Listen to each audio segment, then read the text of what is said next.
Wilson Morales from Black Film and TV. DeWanda, how's it Hi. going? Good. How you doing?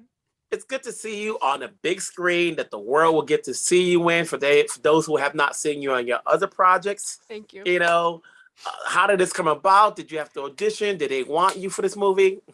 They wanted me, Wilson. Don't we deserve that? You do. You The do. last couple of projects I've had, this one included, were directors' meetings, and yeah, I met with Colin Trevorrow in late March of 2019, and we talked about what it means to build a cinematic icon, and he was like, "Come play," and that was it.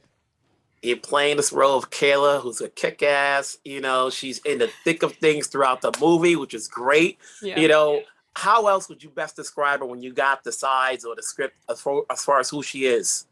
I think she's laissez-faire, which is like really radical when I think about the representation of, Black superheroes in general. She has this ease about her that I wish for all of us, but also really is just emblematic of, someone living in her body, in her skin, with her background. She's already been in the military. Hmm. She's already like been in the Air Force. She clearly lives here in this kind of like underground, ne'er-do-well, like dinosaur world. So she's been through some things. She's seen a lot. And it kind of shows and you feel in her swagger because there's very little that can rock her. And even when something does rock her, she's not gonna let you know. Which, as much as that was going on in this film, I saw no fear in his character. You None. know, no None. fear. So, what was that like? There's this one scene, without spoiling it, where you get together with so many of the characters that are in this movie. How was that scene like for those who are waiting for those who are waiting to see? We're expecting to see everybody together at one point. Yeah, I mean it's epic. I think there were many moments from shooting that sequence. We shot it kind of it was very serendipitous and by design. By the time all those icons were in a room together, we were at the very tail end of filming.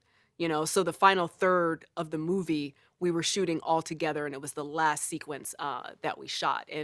And there were plenty of moments in the midst of that that gave us all chills, because you're ensconced in the world. There's like anytime you see fire, there was fire.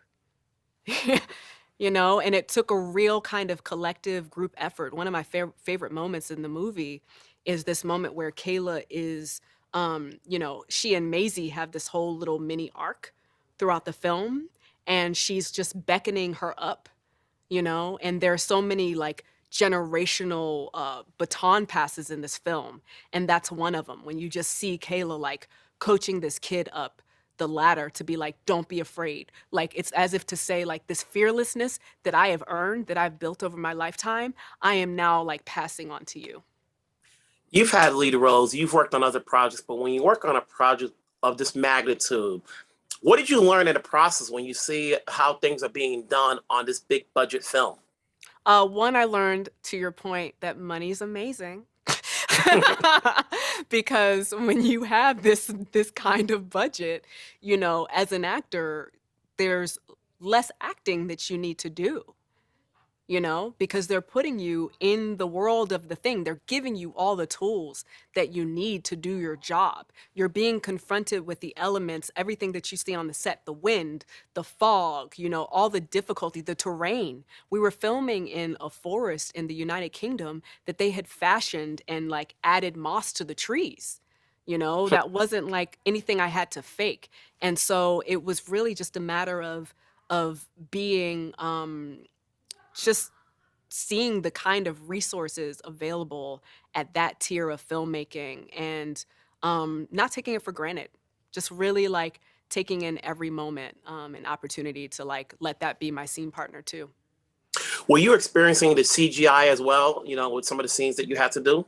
There was some. The main one, I keep trying to give a shout out to Naomi Schiff because she was my stunt driver double.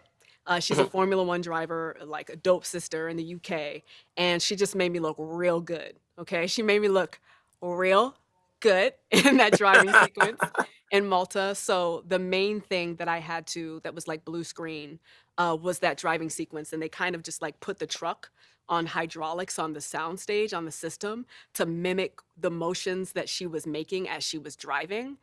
So all I had to do was essentially respond to whatever physical cues were happening in the environment, and also not TV drive, not to be like, I'm driving right now. There was no TV driving. It's like I had to remember what it actually means to drive so that I was faking it well. The good thing about this movie is that, like, you're not the only person of color in this movie. There's Mamadou, there's Justice, there's other people in this film. Everybody has their moment where they get to shine. Yes. Sometimes you wonder, like, oh, there's not much to do, but considering the legacy actors that we have in here, you stood out as well. And so when it comes about, after you do this, and I'm sure everybody's going to be talking about you and so forth, what gets you to say yes to the projects you take? Obviously, this is a film that's hard to say no to, but Yeah. coming down the road, whether you're getting scripts now or something that's coming up, what's going to be the ingredient that says, okay, I think this is of interest? I mean, I joke about it all the time, but even, with the comedies, now I'm going to tell on myself and tell my formula. But there are plenty of things I read where I'm just like, you don't need me. Like, you don't need my skill set. If there's not I call it my like drop it low moment, but if there's not a moment where that character has a very real, even if it's small, even if it's subtle, emotional drop in moment, like someone great. It's when you see Erin at the end and you have a for real moment where she's like, I'm scared. Like I'm actually terrified, So one is, if there's not a real kind of level of emotional depth, you probably don't need me. And yeah, I like to be physically challenged. I like a good, voracious, I have to train months and months, this requires discipline. And it could be something subtle. She's got to have it, it's more invisible in that. But as you can imagine, playing a lead of a TV show requires a degree of stamina and good health that people take for granted, you know? So yeah, if those two things aren't there, then, bless, you don't need me. We need you in this movie. You did your job. You did well. It was great to see you. It's good to see you on the big screen. I'm getting the same feeling that a lot more people will be talking about you. So I'll be talking to you down the road. Keep doing your thing. And I'm always here to support. Always, I know. Thank you, Wilson. Bye.